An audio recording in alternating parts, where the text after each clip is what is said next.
राज्याचे उपमुख्यमंत्री अजित पवार यांचा विमान दुर्घटनेमध्ये दुर्दैवी मृत्यू झालाय। मुंबईहून बारामतीला येत असताना बारामती विमानतळावरती लँडिंग दरम्यान ही दुर्दैवी घटना घडली। या अपघातामध्ये अजित पवारांसह 5 जणांचा मृत्यू झाला। अजितदादांच्या निधनाच्या वृत्ताने संपूर्ण महाराष्ट्रावर शोककळा पसरली। ममता बॅनर्जींनी या अपघातामागे घातपाताचा संशय व्यक्त करत या दुर्घटनेची चौकशी करण्याची मागणीही केली आहे। उपमुख्यमंत्री अजित पवारांचा विमान दुर्घटनेत मृत्यू।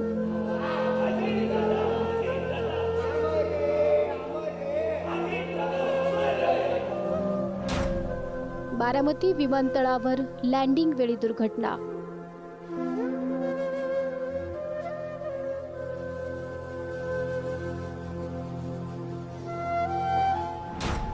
बारामतीसह संपूर्ण महाराष्ट्रावर शोककळा।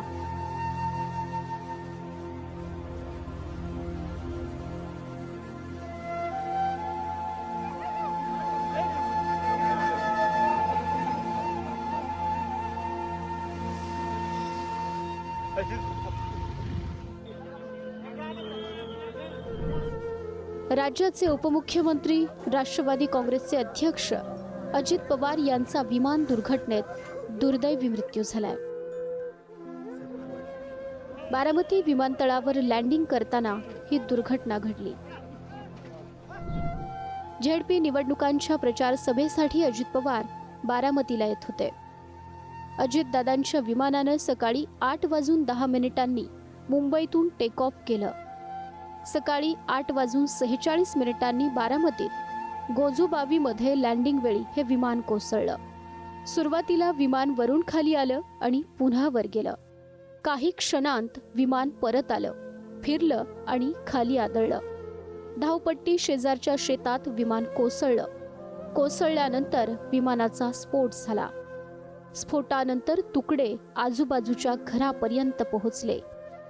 स्फोट झाल्यानंतर 2 माणसं विमानाबाहेर पडली। 3 माणसं विमानाच्या सांगाड्यात अडकली होती। अपघातातील 5ही जणांच्या शरीराची अतिशय वाईट अवस्था झालेली। अधिकारी पोलिसांकडून आग विझवण्याचा प्रयत्न केला गेला। एका कर्मचाऱ्यानं हातातील घड्याळावरून अजित पवारांचं पार्थिव ओळखलं। या परिसरात राहणाऱ्या प्रत्यक्षदर्शींनी हा घडलेला थरार सांगितलाय। सीसीटीव्हीतही विमान कोसळल्यानंतर ही दृश्य कैद झाली। विमानाचा स्फोट झाल्यानंतर परिसरात धूर पसरला। त्या ठिकाणी स्थानिकांनी मोठी गर्दी केली होती। आम्ही गोजूबावीमध्ये राहतो आणि आमच्या पाठीमागेच विमान म्हणजे एरोप्लेनची धावपट्टी आहे आणि ते आम्ही बाहेर काम करत असताना अगोदर आलेलं विमान ते आम्ही म्हणजे पाहिलेलं, पण ते असं चांगलं गेलेलं, वरून उडून गेलं। ते रिटर्न फिरून परत माघारी आलं आणि गावाकडे गेलं। तर गावाकडून आल्यानंतर ते खूप खाली म्हणजे आलतं आणि खाली आल्यानंतर आम्ही बाहेरच होतो। ते असं वरती जायचं ते धावपट्टीच्या कडेला असं ते क्रॅश झालं आणि क्रॅश झाल्याबरोबर असं पलटी होऊन त्याचा असा मोठा स्फोट झाला। मग आम्ही पाहिलेलं, आम्ही बाहेरच होतो तेव्हा म्हणजे 8:45 पावणे 9ला ही घटना झालेली। मग आम्ही खूप घाबरलेलो। आमच्या घराच्या पाठीमागे त्याचे पाठे सगळे पडलेले होते आलेले।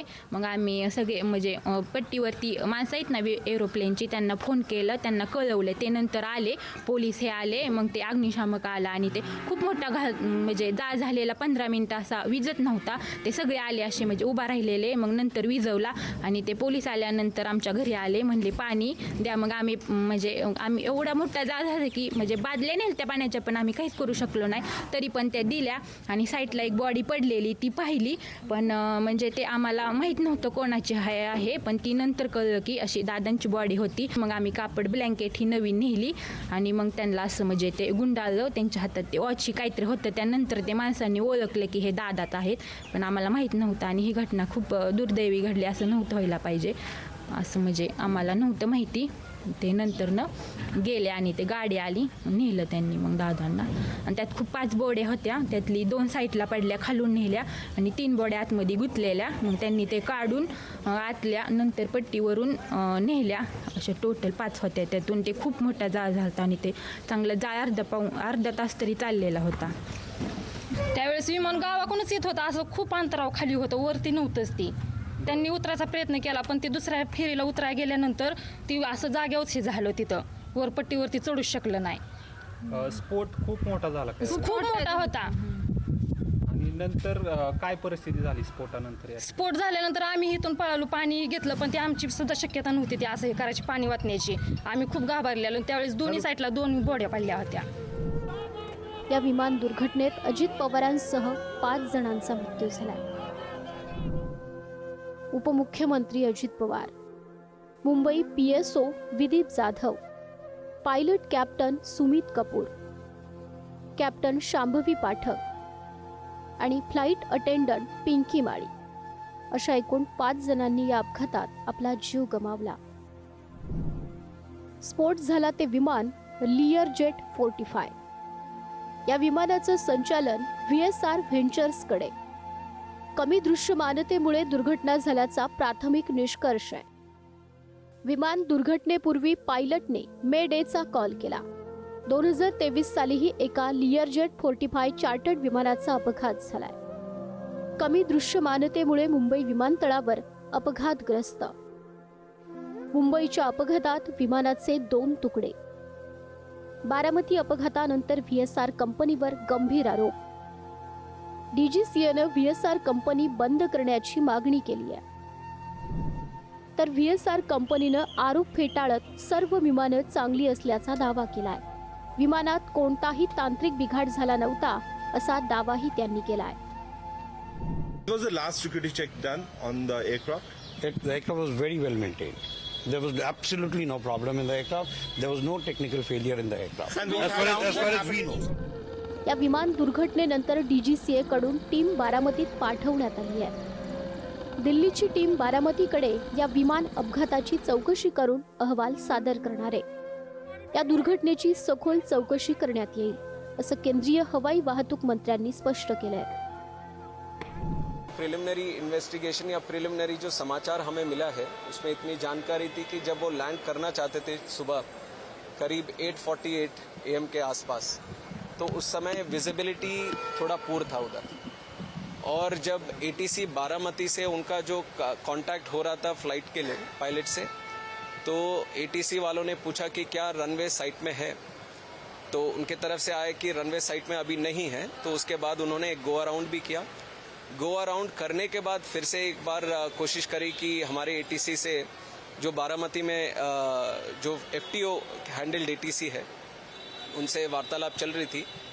तो उस समय जब दोबारा लैंड करने आए तब भी उनसे पूछा गया था कि विजिबिलिटी है कि नहीं रनवे का. तो उसके बाद पहले तो उनका समाधान नहीं है, फिर उसके बाद आया कि विजिबिलिटी है.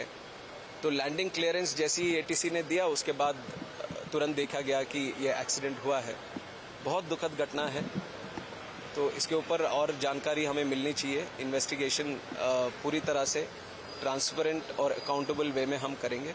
बारामती ATC आणि पायलट मध्ये जो काही संवाद झाला त्याच्यामध्ये जी काही माहिती मिळते त्या माहितीमध्ये हे दिसतं की सुरुवातीला विजिबिलिटीचा प्रॉब्लेम आहे म्हणून 2 वेळा 3 वेळा दादांचं प्लेन पुन्हा एकदा फेरी मारून आलं आणि मग लँड झालं. त्याच्यामध्ये प्रथमदर्शनीत असं वाटतंय, पण AIBची आमची टीम निघाली, ती बारामतीमध्ये दाखल होतीये. DGCAने सुद्धा याचं जे काही एक प्रसिद्धीपत्र काढले त्यामध्ये सुद्धा आता असंच म्हटलंय. पण अंतिम जे काही आपण निष्कर्ष काढू ते AIBची टीम तिथे पोहोचेल, त्यानंतर जो काही तपास होईल तर निष्पक्षपणे तो निश्चित ते मिनिस्ट्रीमधनं असेल, DGCA असेल, AIB असेल, आमची सगळी माणसं तिथं काम करणारच आहे. या दुर्घटनेनंतर पश्चिम बंगालच्या मुख्यमंत्री ममता बॅनर्जी यांनी इथं कुणीही सुरक्षित नाही अशी प्रतिक्रिया दिली आहे. अजितदादा भाजपला सोडण्याच्या तयारीत होते असं सांगत ममता बॅनर्जींनी घातपाताचा संशय व्यक्त केला आहे. तसंच बारामती विमान दुर्घटनेची सुप्रीम कोर्टाच्या देखरेखीत पारदर्शक चौकशीची मागणीही त्यांनी केली आहे. तर ठाकरे शिवसेनेचे नेते अंबादास दानवे यांनी विमान कंपन्यांची चौकशी करण्याची मागणी केली आहे. भाजपकडून मात्र हे आरोप बालिशपणाचे असल्याचे सांगण्यात येत आहे. He died today morning in a plane crash. I'm really shocked to see the news. There is no safety and security of the people of this country. Before few days ago, I came to know that from social network that somebody from other party. They gave a statement that Ajit Pawar is willing to leave the BJP. And now what happened today? I need proper investigation under the supervision of Supreme Court. Only we have the trust on Supreme Court, no other agency.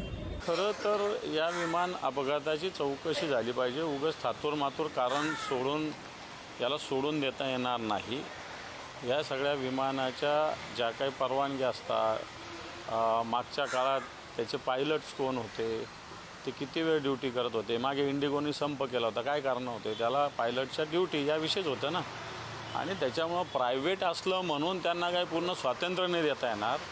या सगळ्या कंपन्या कशा पद्धतीनं सेवा देतात आणि या सेवा देत असताना मला असं वाटतं काही राजकीय नेत्या किंवा कोण आहे, नुसते राजकीय नेत्याने कोणाचाही अपघात होणं दुर्दैवीच आहे. आणि त्यामुळे अशा कंपन्यांच्या कारभाराची सुद्धा चौकशी होण्याची आवश्यकता आहे. अशा दुःखद प्रसंगी अशा प्रकारे बोलणं खरं तर मला असं वाटतं की त्यांच्या मानसिकतेचे विकृतपणा ही लक्षात येते. आणि अशा प्रसंगी खरं तर इतका मोठा दुःखद प्रसंग असताना देखील शेवटी त्यांच्या अंतःकरणातली जी विकृती परत बाहेर आलेली आहे.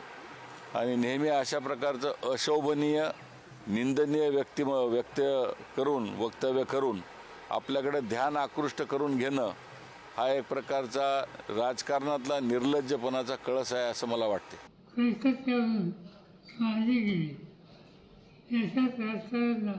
नाही, हा निवड अपघात आहे.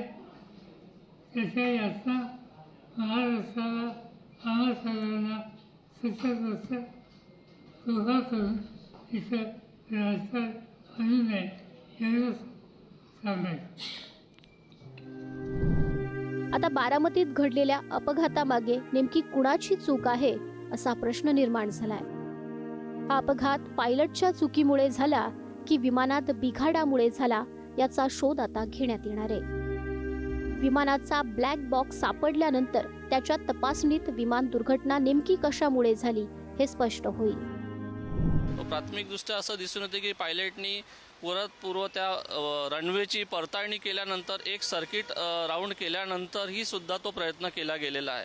पण हे अगदी रनवेच्या अगदी 100 फुटाच्या अंतरावर आलेलं हे जे विमान कोसळलेलं जे दिसतात आहे प्राथमिकदृष्ट्या, आणि काही कोसळल्यानंतर याच्यात एक स्फोट झालेला दिसतोय, जो काही फ्यूल असल्यामुळे तो स्फोट होण्यास संभाव्य असतं.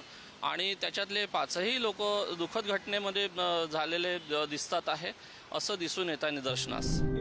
अजित पवार यांच्या अकाली मृत्यूमुळे बारामतीसह महाराष्ट्रावर शोककळा पसरली आहे. यातच ममता बॅनर्जी यांनी या अपघातामागे घातपाताचा संशय व्यक्त केलाय. DGCA आणि ब्लॅक बॉक्सच्या तपासणीत नेमकं काय समोर येणार याकडे आता सगळ्यांचं लक्ष असेल. ब्युरो रिपोर्ट, पुढारी न्यूज, मुंबई.